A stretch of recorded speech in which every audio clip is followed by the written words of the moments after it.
Saudara Hanif, apakah kemudian tim peneliti Ba'alawi ini menyatakan bahwa memang tidak ada kitab sezaman yang berbicara soal ini Ubaidillah? Itu nanti akan dibahas. Baik, tapi itu akan membahas ketika bicara klaim bahwasanya terputus 550 tahun. Baik. Tapi yang jelas boleh tidak saya kemudian tanya, ya, ada tidaknya? Jadi pengakuan bahwa ada tidak kitab sezaman yang berbicara soal itu?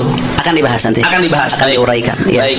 Tadi saya juga sempat menelaah bahwa apa yang disampaikan oleh saudara Hanif Al-Attas, misalkan mengutip Al-Muhibbi abad 12, Son'ani abad 12, An-Nabhani abad 14 dan lain sebagainya, itu belum menunjukkan bukti bahwa Ubaidillah dicatat pada kitab sezaman. Ini logika Kiai Imaduddin Utsman yang mungkin nanti bisa diperkuat.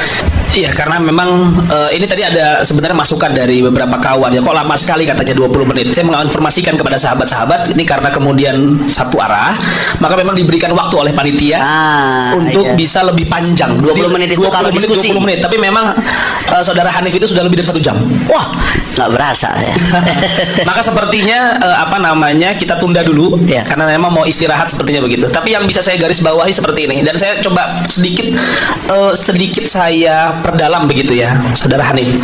Apakah kemudian tim peneliti Ba'alawi ini menyatakan bahwa memang tidak ada kitab sezaman yang berbicara soal ini Ubaidillah? Itu nanti akan dibahas. Baik, tapi itu akan membahas ketika bicara klaim bahwasanya terputus 550 tahun. Baik. Tapi yang jelas boleh tidak saya kemudian tanya, ya, ada tidaknya? Jadi pengakuan bahwa ada tidak kitab sezaman yang berbicara soal itu? Akan dibahas nanti. Akan dibahas. Akan diuraikan. Ya. Baik. Tapi yang jelas yang ingin kami tegaskan, syarat kitab sezaman untuk mutlak absah nasab itu tidak dibenarkan. Ini harus dipahami oleh sahabat-sahabat sekalian ya, bahwa memang pertama ada syarat syuhrah wal istifadhah yang ini dikuatkan oleh tadi tim peneliti, dan banyak sekali tadi data-data yang dilakukan oleh disampaikan oleh saudara Hanif. Nanti syuhrah wal istifadhah ini akan terus dikuatkan. Selanjutnya begini, saudara Hanif, saya ingin bertanya dan mungkin menjadi sebuah penguat. Ya. Saudara Imaduddin Hasan mengatakan bahwa ketika ada yang inkar, maka itu tidak syuhrah. Ya. Nah itu nanti mungkin mudah-mudahan bisa diperkuat. Itu oleh baik. Terima kasih. Dan tadi saudara Hanif juga menyatakan bahwa ada perbedaan antara diksi turuk dan diksi surut. Ya. Yang ini kemudian disamakan oleh Kiai Imaduddin Hasan. Betul. Baik, terima kasih. Insya Allah kita akan mulai lagi dengan pembahasan selanjutnya, dan kita akan perkuat narasi argumentasi yang tadi sudah disampaikan, dan insya Allah mudah-mudahan sekali lagi ini untuk islah. Diskusi ini saya agak mereview sedikit. Tadi disampaikan oleh saudara Hanif Al-Attas mengenai syarat atau turuk-turuk daripada itsbat nasab yang disebutkan, dan sudah banyak data material yang disebutkan, dan ini menjadi sebuah hal yang penting karena kemudian data material inilah nanti yang bisa dikonfrontasi. Maka kalau dari pihak Kiai Imaduddin sendiri ini tidak hadir, sebenarnya sangat disayangkan sekali. Saya sangat menyayangkan sekali karena data material yang dibutuhkan itu harus dibantah dari apa yang disampaikan sama saudara Hanif Al-Attas. Tadi disampaikan lagi-lagi bahwa syarat dan turuk syuhrah istifadhah menjadi sebuah hal yang penting dalam isbat nasab, dan itu yang harus kemudian digugat dari kubu Kiai Imaduddin Hasan Utsman sendiri. Baik, sebelum nanti kita akan masuk kepada sesi selanjutnya, ini kita akan melanjutkan kembali apa yang tadi disampaikan oleh saudara Hanif Al-Attas agar kemudian sistematika berpikir bagi sahabat-sahabat sekalian itu lebih terarah. Jadi membangun fondasi dulu, ini yang kemudian ingin kita bahas, lalu biar nanti beberapa masalah terkait itu bisa lebih mudah dipahaminya. Dan sekali lagi, diskusi kali ini kita tidak membahas soal-soal yang terkait dengan isu sosial kehabaiban. Isu sosial itu tidak pernah kita bahas. Mungkin itu di sisi selanjutnya, habaib-habib yang seperti ini, yang seperti ini, yang seperti ini, itu tidak kita bahas sama sekali. Kita fokus hari ini pada permasalahan isbat nasab, metodologi isbat nasab. Itu yang kemudian fokus kita. Dan saya kembali lagi bukan menasehati ya, anggaplah kemudian memberikan saran bagi para narasumber sekalian dengan ayat Allah Subhanahu wa taala berfirman, wa qula lahu qaulan layyina la'allahu yatadzakkar aw yakhsha. Berkata yang baik, cara penyampaian yang baik, diksi kata yang kemudian dipilih adalah sebuah diksi kata yang baik, agar kemudian pihak yang memang saat ini menggugat itu yatadzakkar aw yakhsha. Itu yang terpenting agar kemudian tercipta rekonsiliasi di antara kita bersama. Baik, saya persilahkan kepada saudara Hanif Al-Attas untuk bisa melanjutkan apa yang tadi disampaikan. Terima kasih. Assalamualaikum warahmatullahi wabarakatuh. Alhamdulillah wassalatu wassalamu ala Rasulillah wa ala alihi wasahbihi man wala. Sebelumnya saya minta maaf kepada pendengar sekalian ya, karena ini formatnya yang bukan diskusi dua arah, maka berubah jadi format seminar ini. Karena yang kita tunggu-tunggu nggak datang, sehingga saya minta maaf kalau saya ngambil waktu agak panjang, karena seperti yang tadi kami gambarkan, analogikan, ini saya membangun pondasi, nanti akan ada bangunan-bangunan oleh kawan-kawan yang dibangun di atas pondasi tersebut, sehingga mohon dimaklumi sedikit kalau ini agak panjang. Dan kelihatannya karena seruannya 3 hari 3 malam, jadi kami persiapannya 5 hari 5 malam ini bahannya. Jadi mohon maaf kalau agak panjang seperti itu. Jadi tadi kita kembali penyimpangan pertama, kita udah sepakat ya, ternyata ulama itu, ratusan ulama itu yang dulu sudah benar, mereka tuh nggak meleset, sudah betul.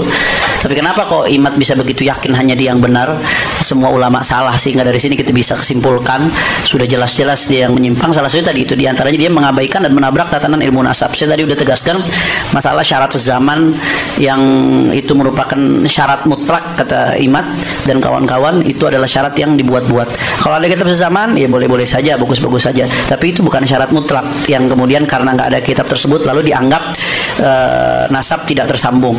Tadi kita sudah uraikan panjang lebar, saya kira yang masalah itu sudah tuntas. Kemudian di antara kaidah nasab berikutnya yang diabaikan, saudara Imat ini selalu mengatakan nasab habaib Ba'alawi mardudun batil, mardudun batil, tertolak, batil, tertolak, batal, bahkan mustahil mustahil tersambung. Nah ini nih lagi-lagi hal ini timbul karena mengabaikan klasifikasi nasab menurut ulama nasab. Ini penyimpangan terkait ilmu nasab juga. Kalau orang paham ilmu nasab ini basic sekali, hampir di semua kitab teori nasab ini yang dijadikan rujukan oleh Imat disebutkan ya, nasab itu ya setidak-tidaknya ada beberapa klasifikasi, ada beberapa perincian, saya ambil secara global. Setidak-tidaknya ada 4 bagian. Ada yang namanya nasab sahih atau nasab thabit. Nasab sahih ini adalah nasab alladzi ta'akkada thubutuhu bi silsilatin sahihah. Nasab yang telah dipastikan kebenarannya melalui rantai yang sah, ya, mujma'un ala sihhatiha min qibalin nasabin al-muhaqqiqin, yang disepakati keabsahannya oleh para nasabah yang muhakkik. Di sini maksudnya disepakati setiap nasabah yang membahas nasab tersebut menganggap sah. Nah, kalau yang nggak bahas ya layun sabuli sakitin qaulun, kalau yang nggak bahas ya berarti dia nggak ada pendapat. Ini kita bicara setiap ulama nasab yang ngebahas nasab tersebut menganggap itu sah. Nah, itu nasab yang seperti ini dianggap sebagai nasab sahih atau disebut juga sahihun tsabit. Itu yang pertama. Dan para ulama dengan kesaksian mereka mengatakan nasab Ba'alawi termasuk kategori ini, karena semua nasabah yang bahas nasab Ba'alawi menganggap ini nasab sah. Nggak ada satupun nasabah yang bahas nasab Ba'alawi kemudian menganggap nasabnya tidak sah, sehingga dia masuk kategori yang pertama. Kemudian yang kedua ada nasab masyhur. Saya kasih ringkasnya, singkatnya. Nasab masyhur ini adalah nasab yang terkenal, syuhra wal istifadhah di kalangan banyak orang, ya, apalagi di kalangan kabilah itu sendiri.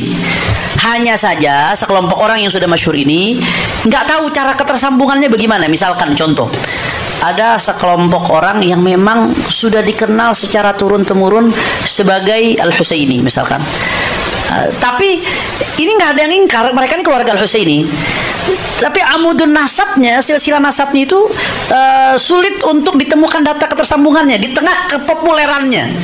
Atau contoh, ada satu keluarga terkenal turun-temurun sebagai Al-Idrus, tapi nggak ada amudun nasab yang bisa diverifikasi yang dipastikan itu Al-Idrus. Untuk Al-Idrusnya itu ke Sayyidina Abdullah Al-Idrus nyambungnya dari mana? Fulan bin Fulan bin Fulan bin Fulan. Nah itu nggak lengkap. Andai kata ada nasab seperti itu, tapi dia syuhra istifadhah dan diakui, itu sudah cukup untuk mengakui dia sebagai Al-Idrus. Nggak boleh kita langsung semerta-merta menafikan, kecuali kalau ada mu'arid yang ingkar, ada yang ta'an, ada yang menafikan, ada nasab yang menafikan, itu lain cerita tuh. Itu disebut nasab masyhur. Jangankan nggak disebutin sumbernya, jangankan salah satu nggak disebutkan, ini nggak ketemu jalurnya, tapi karena syuhra istifadhah masih diakui tetap. Nah, begitu juga yang ketiga, tingkatan yang ketiga ini nasab yang makbul. Nasab makbul yang seperti apa? Makbul itu alladzi athbatahu qaumun min nafsil qabilah alladzina hum ashabus syan wa nafahu qaumun min nafsi tilkal qabilah fal itsbat wan nafi fihi mutasawiyan. Maaf saya interupsi Habibna. Kalau kemudian ibarah-ibarah Arabnya tidak perlu disebutkan, biar langsung penjelasan saja. Kan data materialnya sudah ditampilkan di Baik. Nasab yang makbul ini nasab yang diitsbat oleh sekelompok orang dari suku tersebut yang mengerti tentunya. Kalau yang nggak mengerti nggak dianggap. kemudian dinafikan oleh sekelompok lain. Jadi ada tarik, ada yang mengitsbat, ada yang menafi. Itu masih disebut makbul, masih bisa diterima. Ada ikhtilaf antar nasabah, itu nggak langsung semerta-merta mardud. Ini kalau kita mau pakai logika ima, terlepas dari logika tersebut salah. Andai lau salamna syajarah mubarakah yang dianggap mu'arid itu nafi satu, itu nafinya bukan dari nafsul qabilah. Yang kedua, andai pun mau dianggap mu'arid, andai dia mau anggap seandai, itu iftirat, jangan dipotong. Ini iftirat. Andai kata ada satu nasab mukhtalafun fi, itu masih disebut makbul. Nggak boleh langsung semerta-merta disebut mardud. Apalagi kalau nggak ada yang ingkar seperti nasab Ba'alawi. Makanya disebut sahih oleh para ulama. Nah, jadi yang mardud itu seperti apa? Nah, di sini disebutkan mardud itu kalau ada orang ya ngaku ke satu kabilah dibuat-buat, kemudian kabilah tersebut menafikan. Ada orang ngaku kepada sebagai Al-Atos misalkan. Nah, Habib Ahmad bin Muhammad Al-Atos yang ngerti nasab Al-Atos bilang, "Ente nggak mungkin Al-Atos nih. Secara hitung-hitungan nggak mungkin. Secara begini-begini Al-Atosnya sendiri nolak. Abah ente itu bukan Al-Atos. Kok bisa ente jadi Al-Atos?" Itu namanya mardud. Ada orang ngaku misalkan keturunan Sultan Hasanuddin.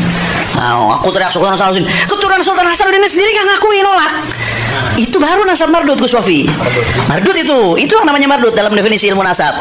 Nah, jadi kalau dia paham klasifikasi ini, wah nggak langsung ujuk-ujuk main mardudun, batilun, qot'iyun, bla bla bla bla. Padahal ini dasar sekali dalam ilmu nasab. Ini salah satu hal fatal yang diabaikan oleh umat. Jadi terlepas dari nasab Ba'alawi itu sahih diakui oleh para ulama, masuk tingkatan yang sahih. Tapi andai kata pun dia ngikuti klasifikasi ini, kalau dia mau ngotot terhadap pendapatnya bahwasanya syajarah mubarakah itu mengandung nafi, itu tetap nggak sampai pada kategori mardud, nggak sampai pada kategori batil. Tapi pada faktanya para ulama mengatakan nasab Ba'alawi sahih, karena semua nasabah yang nyinggung Ba'alawi semuanya menyatakan sahih. Nah, itu yang penting. Andai kata dia paham saja ini udah selesai, nggak akan sepanjang ini urusannya, apalagi sampai hakul yakin. Nah, kemudian berikutnya, beliau ini kalau kita lihat di buku pertama keduanya itu, khususnya buku pertama itu hanya fokus ke kitab-kitab nasab. Padahal penelitian nasab itu nggak hanya di kitab-kitab nasab. Kitab-kitab sejarah juga penting sebagai bagian dari penelitian nasab. Ya, itsbat pakai kitab nasab. Tapi penelitian sejarah itu menjadi salah satu instrumen penting di dalam melacak nama-nama yang ada dalam sebuah nasab, di dalam melacak syuhran istifadhah dan lain sebagainya. Sayangnya di buku penelitian yang pertama yang membuat geger di awal itu, saya lihat bahkan nggak menyinggung referensi sejarah sama sekali di situ. Ini seolah-olah meremehkan urgensi kitab-kitab di luar nasab. Padahal ya Al-Imam Al-Kamlani dalam kitabnya Al-Budur Al-Madiyah fi Tarajim Al-Hanafiyah itu mengatakan laulat tarikh lajuhilatil ansab wa nusiyatil ahsab. Kalau bukan karena sejarah orang nggak tahu nasab. Nasab itu bahkan bagian daripada ilmu sejarah. Mengabaikan kitab-kitab sejarah dalam penelitian nasab itu sesuatu yang sangat-sangat fatal, apalagi langsung mengambil kesimpulan dini dan langsung digembar-gemborkan. Begitu juga ya di Al-Janadi sendiri yang sering dikutip oleh saudara Imad, di sini disebutkan laulahu lajuhilatil ansab wa darasatil ahsab wa lam tufarraq bainal jahalah wa dzawil albab. Ya kalau nggak ada ilmu tarikh, orang nggak tahu nasab. Dan ahsab itu akan hilang begitu saja semuanya, nggak bisa dibedakan mana yang ahli ilmu, mana yang punya akal. Jadi mengabaikan urgensi kitab-kitab di luar nasab, baik kitab sejarah kah atau kitab-kitab lain yang mengandung informasi sehingga mengambil kesimpulan dini, ini saya kira sangat-sangat fatal. Bahkan Ibrahim bin Mansur sendiri mengatakan kalau sudah keterangan di kitab nasab, ya wa kadza yazdadun nasab quwwatan ala quwa idza ittafaqat hadhihi syura wal istifadhah ma aqwal ulama nasab wa tarikh thiqat fi hadzal nasab.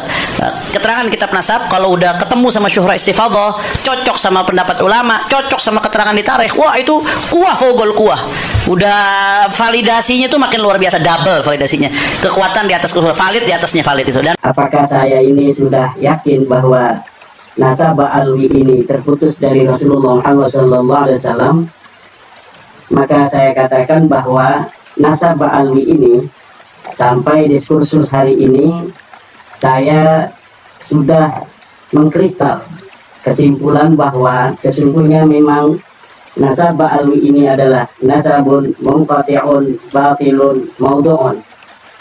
Nasab yang terputus, nasab yang batil, dan nasab yang palsu. Nasab yang tidak bisa dikonfirmasi oleh ilmu pengetahuan di dalam kitab-kitab nasab yang ada sejak abad ke-4, ke-5, ke-6, ke-7, ke-8 sampai ke-9 Hijriah.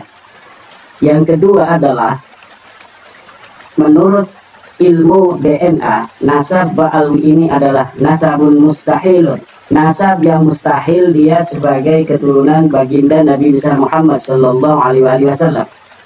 Kenapa? Karena saya sudah bertanya kepada pakar DNA, di mana pakar DNA, saya kutip Dr. Ari Kem dan Dr. Sugeng Sugiarto dari Badan Riset dan Inovasi Nasional telah mengatakan bahwa apabila keturunan baginda Nabi besar Muhammad SAW hari ini, dia harus mempunyai haplogrup J1. Sedangkan dari 180 orang Ba'alwi yang telah melakukan tes DNA, baik dari Yaman maupun dari Indonesia, kebanyakan mereka berhaplogrup G dan tidak ada sama sekali dari keluarga Ba'alwi yang ada di Yaman maupun yang ada di Indonesia itu yang berhaplogrup J1. Haplogrup J1 adalah haplogrup milik keluarga Rasulullah Muhammad SAW. Oleh dua kesimpulan itu, maka saya sangat yakin, yakinnya bahwa para habaib yang ada di Indonesia ini bukanlah keturunan daripada Nabi besar Muhammad SAW, dan wajib bagi semua orang yang telah mengetahuinya untuk tidak lagi menisbahkan mereka kepada Nabi Muhammad SAW sebagai keturunannya. Karena apa? Karena pengakuan nasab mempunyai konsekuensi diniyah, al-alaqah ad-diniyah, yaitu kita lihat dari hadis Nabi Muhammad SAW, man intasaba ila ghairi abihi wa huwa ya'lamu annahu ghairu abihi fal jannatu alaihi haram. Barang siapa yang bernisbat, mengaku-ngaku sebagai keturunan daripada seseorang ayah yang dia tahu bahwa ayah itu bukanlah ayahnya, maka surga baginya adalah haram. Itu untuk seluruh keturunan. Orang yang mengaku ayahnya seseorang, Fulan misalnya, padahal dia tahu bahwa Fulan ini bukanlah ayahnya, maka surga baginya adalah haram. Kalau surga baginya adalah haram, berarti nerakalah tempatnya. Karena hadis inilah, maka seseorang yang bukan keturunan Nabi hari ini, kemudian dia mengaku keturunan Nabi, bagi orang-orang yang mengetahuinya, seperti saya misalnya, bahwa Ba'lawi atau habaib ini bukan keturunan Nabi, kemudian kita masih mengakui mereka sebagai keturunan Nabi, maka kita membantunya untuk berbuat maksiat. Al-i'anah alal maksiat, ini maksudnya adalah al-i'anah alal maksiat, membantu orang berbuat maksiat. Karena telah jelas Ahmad bin Isa itu tidak mempunyai anak bernama Ubaid, telah jelas bahwa Ahmad bin Isa tidak hijrah ke Yaman, telah jelas bahwa Ahmad bin Isa ini bukanlah keturunan tidaklah merupakan ayah daripada Ubaid itu.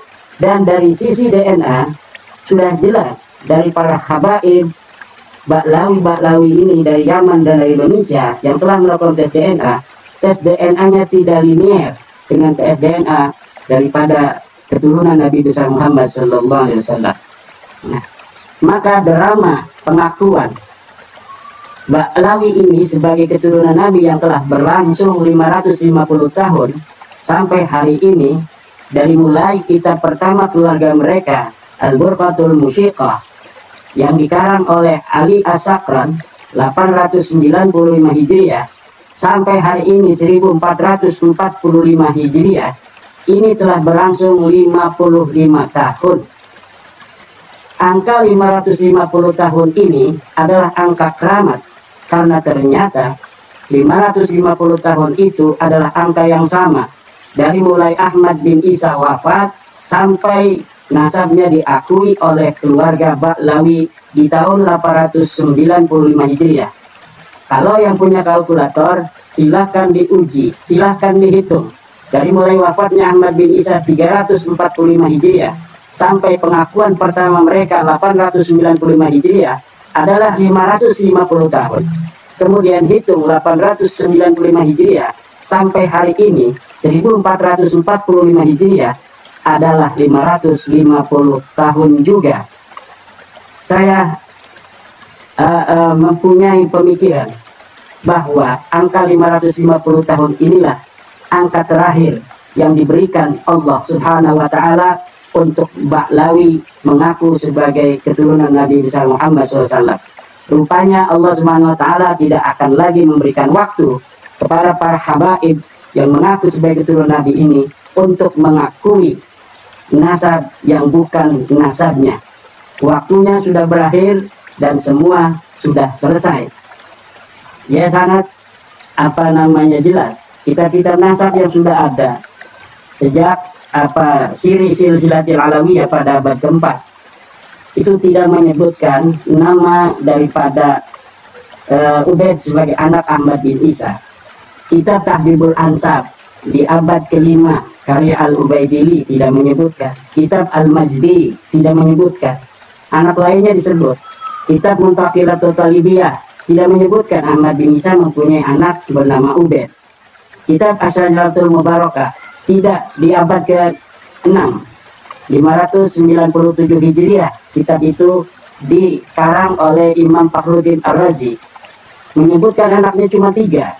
Anaknya yaitu Muhammad, Ali, dan Husain. Tidak ada anak bernama Ubaid.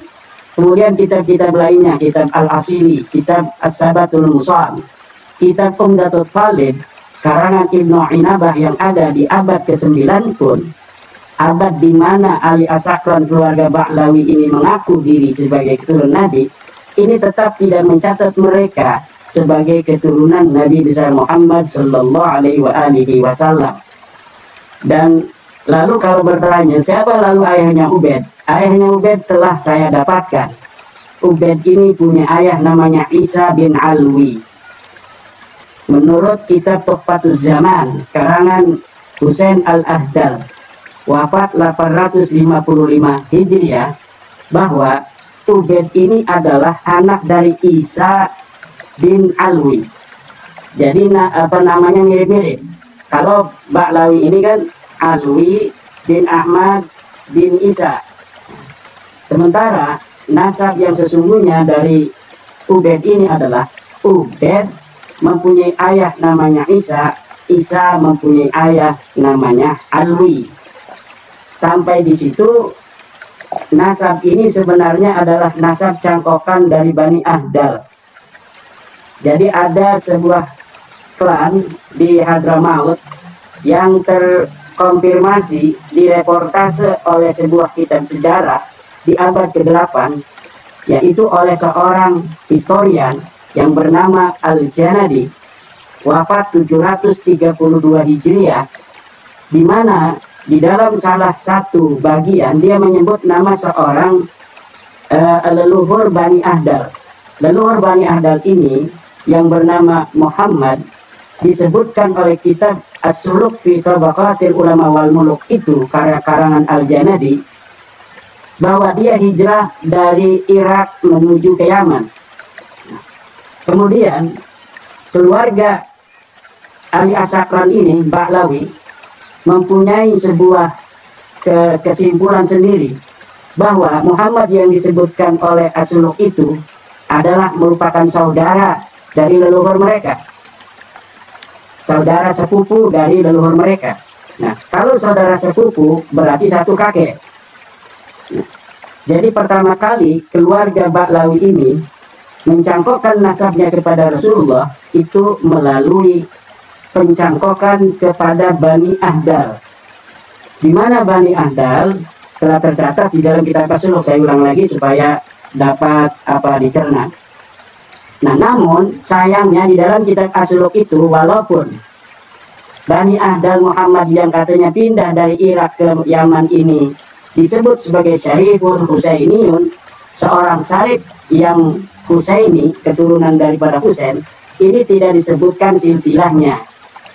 Jadi pertama kali ketika ada nama Muhammad yang datang dari Irak menuju ke Yaman, maka keluarga Ba'lawi ini mengatakan itu adalah saudara sepupunya dari leluhurnya, tapi tidak ada silsilah.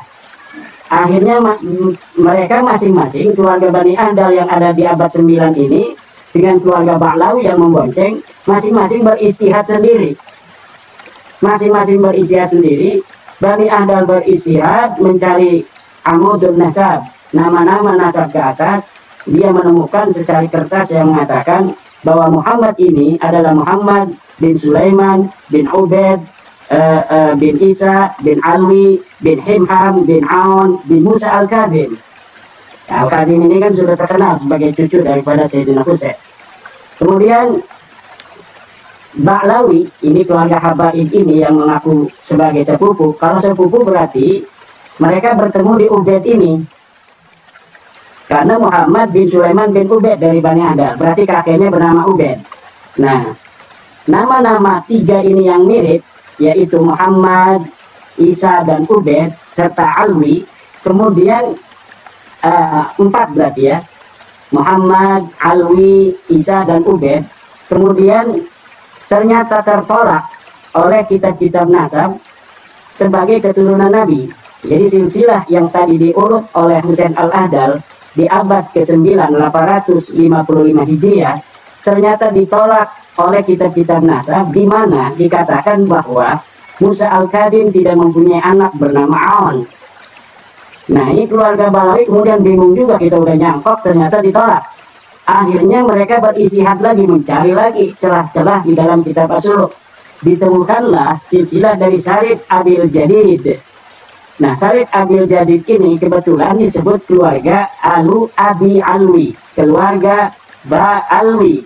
Nah, ketika Sarid Abil Jadid ini disebut Alwi, kan dia udah nyangkok ada nama Alwi itu dari Bani Ahdal. Wah, katanya ini ada yang sama namanya nih Alwi. Kita udah nyangkok ke Bani Ahdal namanya Ubaid bin Isa bin Alwi. Ini ada silsilah dari keluarga namanya Abu Alwi. Dan silsilahnya adalah Abdullah bin Ahmad bin Isa. Kreasi daripada keluarga Ba'alwi ini kemudian Ubaid ini dialiaskan sebagai Abdullah yang ada di dalam silsilah Sarid Abul Jadid itu. Jadi Sarid Abul Jadid yang mempunyai silsilah diantaranya adalah Abdullah bin Ahmad bin Isa yang nanti kepada Ja'far Shadiq, adik daripada Musa Al-Qadim, kemudian diambil dan dirubah-rubah susunannya. Tadinya adalah Ubaid bin Isa bin Alwi, kemudian menjadi Alwi bin Ubaid bin Ahmad bin Isa, ditambahin Ahmad, satu nama gitu. Nah, dari situ saya dapat melihat kronologis daripada pemboncengan, pencangkokan dari silsilah keluarga Ba'alwi sekarang ini. Jadi selain keluarga mereka silsilahnya ini tertolak oleh kitab-kitab nasab, namun skandal ilmiah yang dilakukan pun hari ini sudah nampak jelas bahwa kronologisnya semacam itu. Jadi mereka tidak paham silsilahnya ke atas itu ke siapa, kemudian mencari-cari di kitab-kitab, ditemukan Bani Ahdal, kemudian dia bonceng ke Bani Ahdal. Nah, setelah Bani Ahdal tertolak sebagai keluarga Nabi berdasarkan kitab-kitab nasab, maka mereka berupaya untuk mencari jalan keluar dari deadlocknya nasab Bani Ahdal yang telah mereka cangkok. Kemudian mereka mencari dan mendapatkan nama-nama yang mirip di dalam keluarga Sarid Abul Jadid ini. Nah, maka sampai hari ini silsilah mereka menjadi permanen mengikuti silsilah Sarid Abul Jadid dengan mengganti nama Abdullah menjadi Ubaid, dengan narasi alibi bahwa Sarid Abul Jadid yang silsilahnya ada Abdullah itu kenapa dikenal oleh keluarga mereka sebagai Ubaid adalah tawadu'an, karena tawaduk. Kemudian mentasdir nama Abdullah menjadi Ubaidullah. Nah, narasi-narasi semacam itu, narasi apologetik, itu dapat kita lihat di dalam kitab Al-Burqatul Musyiqah karya Ali As-Sakran ini. Di dalam merekonstruksi nasabnya itu untuk dapat diterima oleh logika orang, kenapa ini nama Ubaid kok tiba-tiba jadi Abdullah? Karena sekarang dia sudah berpindah, nyangkoknya bukan lagi ke Bani Ahdal, tapi nyangkoknya sekarang adalah ke Sarid Abul Jadid. Lalu perpindahan nama Ubaid itu yang tidak ada di dalam nasab Sarid Abul Jadid, yang di dalam nasab Sarid Abul Jadid itu adanya Abdullah, itu dibikinlah alibi bahwa tawaduk tawaduknya dia itu kemudian mengganti namanya, dikenal di masyarakat dengan nama Ubaid. Itu skandal ilmiah yang pertama, kira-kira semacam itu. Kemudian skandal lainnya adalah gelar Al-Muhajir. Itu gelar Al-Muhajir itu sejak dia meninggal 345 Hijriah, Ahmad bin Isa itu tidak ada ulama-ulama yang menyebut dia sebagai Ahmad Al-Muhajir. Ahmad Al-Muhajir ini, gelar Al-Muhajir itu baru dikenal pada tahun 960 Hijriah oleh seorang ulama keturunan Ba'alawi yang namanya Ali Khirid dalam kitabnya Al-Durar. Jadi di dalam kitab pertama, kreator pertama Ali Asakron saja itu belum ada gelar Al-Muhajir. Kemudian kitab-kitab Ba'alawi keluarga lainnya yang ada di abad 9, Al-Jauhar Asyafat, kemudian di abad 10 awal seperti Al-Idrus itu juga belum ada gelar Al-Muhajir. Kemudian diberikan gelar itu oleh bukan oleh Ali Khirid di 960, tetapi oleh Zain Al-Habsyi di dalam kitab Syarhul Ainiyah di abad 12 Hijriah, 1114-an itu. Jadi kitab Syarhul Ainiyah dikarang oleh Zain Al-Habsyi adalah kreator pertama gelar Al-Muhajir abad ke-12. Kalau hijrah dari Irak ke ke Yaman pada tahun 317 itu oleh Al-Ghurar 960. Jadi kreator pertama nasab mereka yaitu Ali Asakron pun belum menyebut angka tahun hijrah. Hanya disebutkan hijrah dari Basrah menuju ke Hadramaut. Kemudian secara gradual terbangunlah narasi-narasi yang lebih kokoh pada masa-masa selanjutnya dengan dibubuhi narasi tahun yaitu 317.